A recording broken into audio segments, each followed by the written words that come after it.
Bonjour à tous et bienvenue dans cette nouvelle vidéo. Aujourd'hui, je vous pose une question qui va peut-être vous surprendre. Et si vous aviez le pouvoir de transformer votre vie en un véritable chef-d'œuvre? Oui, vous m'avez bien entendu. Votre vie, avec ses hauts et ses bas, ses joies et ses peines, pourrait devenir votre plus belle création. Votre œuvre majeure. Cela vous paraît difficile à croire? Pourtant, il existe une philosophie vieille de plus de 2000 années qui nous donne des clés précieuses pour réaliser cet idéal. Je veux parler du stoïcisme. Fondé par Zénon au IVe siècle avant Jésus-Christ et développé par des sages comme Sénèque, Épictète ou Marc Aurèle, le stoïcisme nous enseigne que notre bonheur dépend avant tout de nous-mêmes, de notre attitude face aux événements, de notre capacité à nous concentrer sur ce qui dépend de nous. Vous vous dites peut-être, tout ça est bien joli, mais concrètement, comment je fais pour appliquer ces grands principes dans ma petite vie de tous les jours? Rassurez-vous, c'est justement ce que nous allons voir ensemble aujourd'hui. Je vais vous dévoiler 5 méthodes stoïciennes ultra efficaces pour faire de votre vie une œuvre d'art. 5 exercices simples que vous pourrez mettre en pratique immédiatement après avoir regardé cette vidéo. On va apprendre à mieux gérer nos émotions et nos désirs. On va voir comment cultiver la gratitude et trouver la paix intérieure. On va même explorer une technique secrète que les stoïciens utilisaient pour vaincre leur peur de la mort. C'est un programme chargé, mais je vous promets que ça vaut le coup. À la fin de cette vidéo, vous aurez toutes les clés en main pour commencer à sculpter votre vie comme un artiste. Alors, êtes-vous prêt à découvrir ces 5 méthodes stoïciennes qui changent tout? C'est parti! La première méthode stoïcienne pour faire de votre vie une œuvre d'art, c'est d'apprendre à accepter ce qui ne dépend pas de vous. Je sais, c'est plus facile à dire qu'à faire. Notre ego a tendance à vouloir tout contrôler, tout maîtriser. Mais réfléchissez-y une seconde. Avez-vous vraiment le pouvoir de changer la météo, l'économie mondiale ou l'opinion que les autres ont de vous? Non, bien sûr. Pourtant, combien de fois vous êtes-vous énervé parce qu'il pleuvait le jour de votre barbecue ou parce que votre voisin vous a lancé un regard de travers? Les stoïciens avaient compris une vérité fondamentale. Notre bonheur et notre liberté commencent lorsqu'on cesse de vouloir contrôler ce qui nous échappe. Comme le disait le grand philosophe Épictète, il ne faut pas vouloir que les événements arrivent comme tu le souhaites, mais il faut les vouloir comme ils arrivent. C'est un changement de perspective radical. Au lieu de nous frustrer et de nous épuiser à vouloir changer le monde extérieur, on apprend à l'accepter tel qu'il est estimated. Et c'est là qu'on retrouve notre pouvoir, celui d'adapter notre attitude, nos pensées, nos actions. Concrètement, comment on fait pour mettre ce principe en pratique? Je vous propose un petit exercice tout simple, que vous pouvez commencer dès aujourd'hui. Chaque soir, avant de vous coucher, prenez 5 petites minutes pour noter dans un carnet 3 choses que vous ne pouvez pas changer et que vous acceptez. Ça peut être la pluie qui est tombée aujourd'hui, le retard de votre train, ou la remarque désagréable d'un collègue. L'important, c'est de les accueillir sans résistance, sans jugement. Petit à petit, vous allez développer votre capacité d'acceptation et de lâcher prise. Et croyez-moi, c'est une compétence inestimable pour votre bien-être et votre sérénité intérieure. Évidemment, accepter ne veut pas dire se résigner ou devenir passif. Les stoïciens nous encouragent à agir, à nous engager dans le monde, mais en nous concentrant sur ce qui dépend de nous, nos décisions, nos actions, la qualité de notre caractère. C'est là que réside notre véritable liberté. Nelson Mandela l'avait bien compris. Emprisonné pendant 27 années, il a vécu l'enfermement physique le plus total, mais il a transformé cette épreuve en opportunité de développement intérieur. Il a continué à cultiver son mental, sa compassion, sa détermination à faire le bien. Rien ni personne ne pouvait le priver de sa liberté d'être et de penser. Et c'est cette force intérieure qui lui a permis de devenir un leader mondial et de changer la face de son pays. Alors la prochaine fois que vous vous sentirez impuissant ou frustré face aux aléas de la vie, rappelez-vous cette première leçon du stoïcisme. Respirez profondément et répétez-vous cette phrase. J'accepte ce que je ne peux pas changer et je change ce que je peux. C'est la clé pour développer votre résilience et trouver la paix dans un monde incertain. Mais ce n'est pas la seule méthode stoïcienne pour faire de votre vie un chef-d'œuvre. Restez bien avec moi, car on va maintenant aborder un autre défi majeur, la maîtrise de nos désirs et de nos passions. Et croyez-moi, ça va secouer. Vous êtes prêts? Alors, c'est parti pour le chapitre 2. Maîtriser nos désirs et nos passions, voilà un sacré programme. Soyons honnêtes, dans notre société de consommation, on est constamment bombardé de stimuli qui attisent nos envies. Publicité alléchante, sollicitation permanente des réseaux sociaux, pression sociale du toujours plus, pas facile de garder le contrôle. Pourtant, les stoïciens nous enseignent une vérité essentielle. Notre bonheur ne dépend pas de la satisfaction de nos désirs extérieurs, mais de notre attitude intérieure. Comme le disait Sénèque, ce n'est pas parce que les choses sont difficiles que nous n'osons pas, c'est parce que nous n'osons pas qu'elles sont difficiles. En d'autres termes, c'est notre peur et notre manque de maîtrise qui créent notre frustration, pas les circonstances elles-mêmes. Alors comment faire concrètement pour dompter nos désirs et nos passions? Les stoïciens nous proposent de nous concentrer sur ce qui dépend de nous, nos jugements, nos actions, la qualité de notre caractère.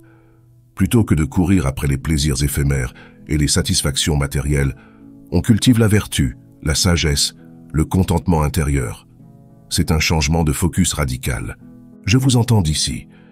Ok, mais moi je suis accro à mon smartphone, je passe des heures sur Instagram, je ne peux pas m'empêcher d'acheter la dernière paire de sneakers à la mode.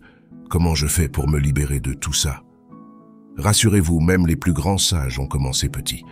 Je vous propose un exercice simple et efficace pour commencer à reprendre le contrôle. Le jeûne des désirs.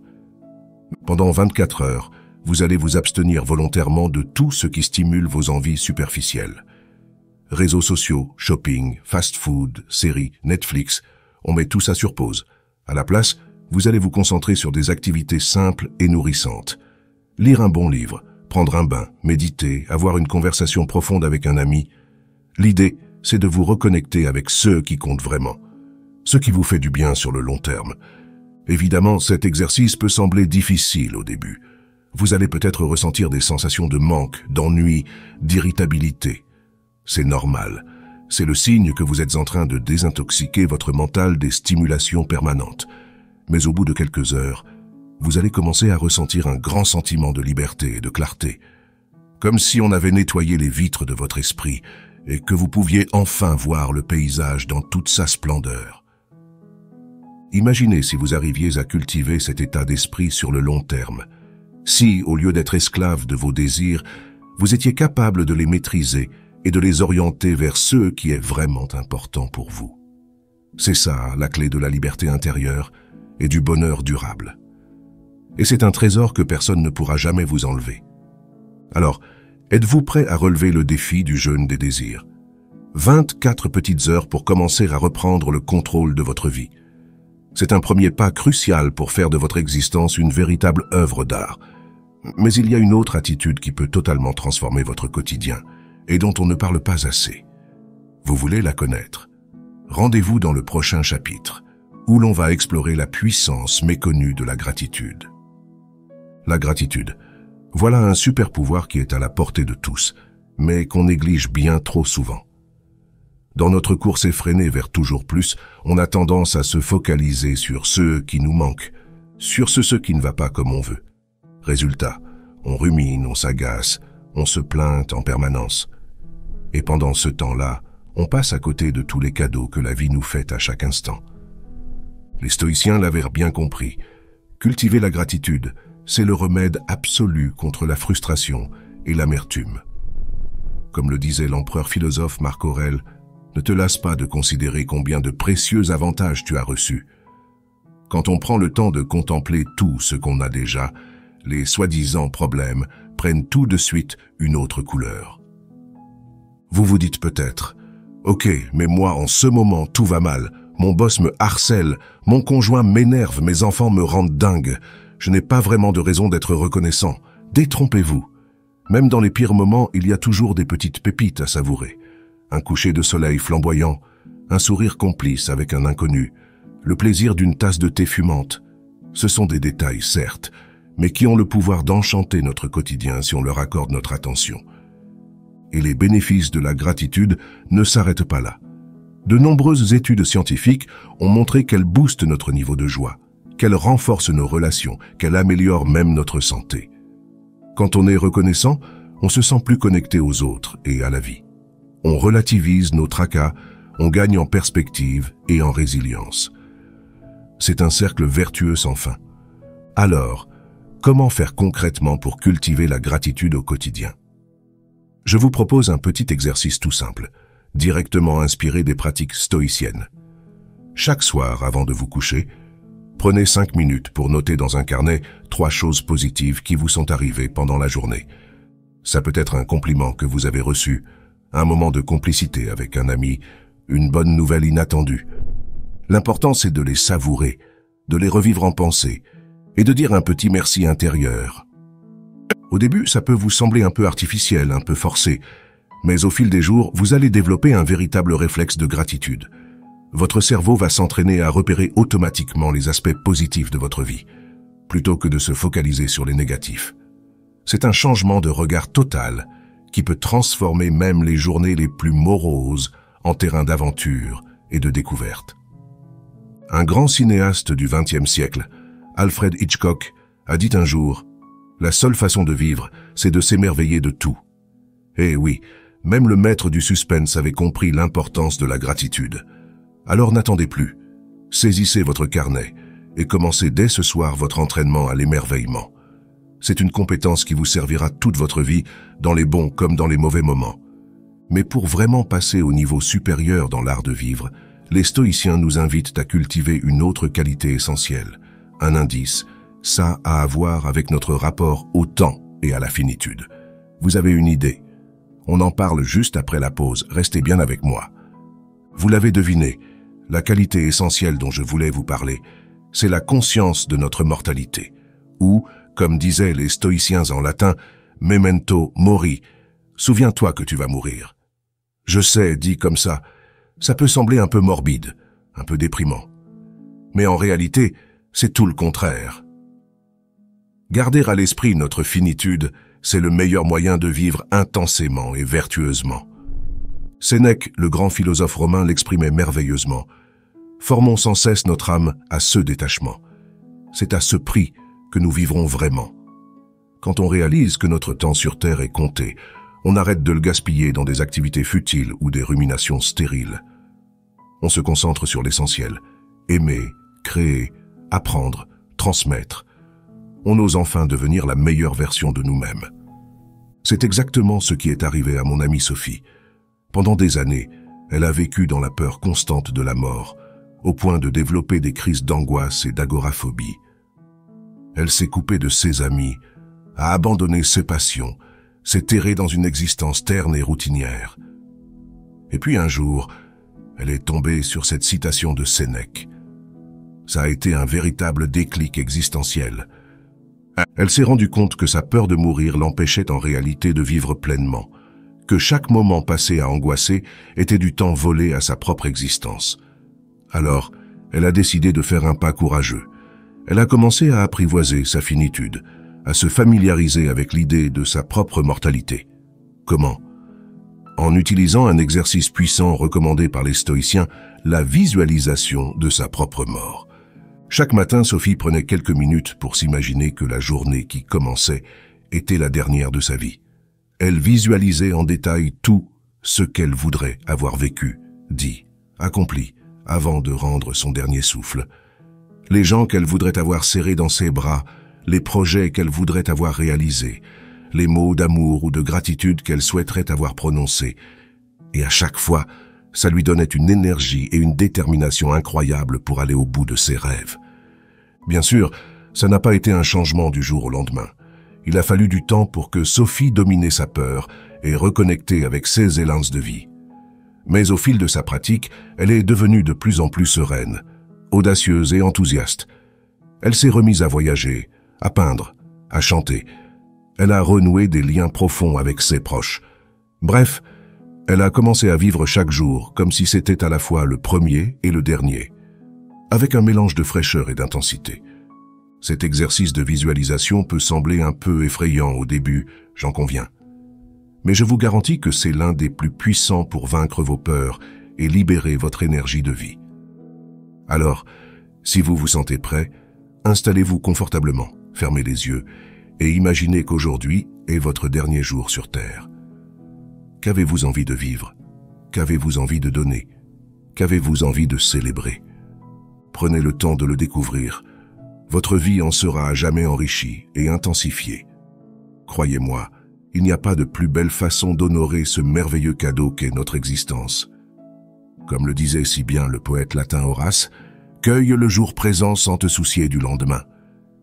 Mais les stoïciens ne s'arrêtèrent pas là.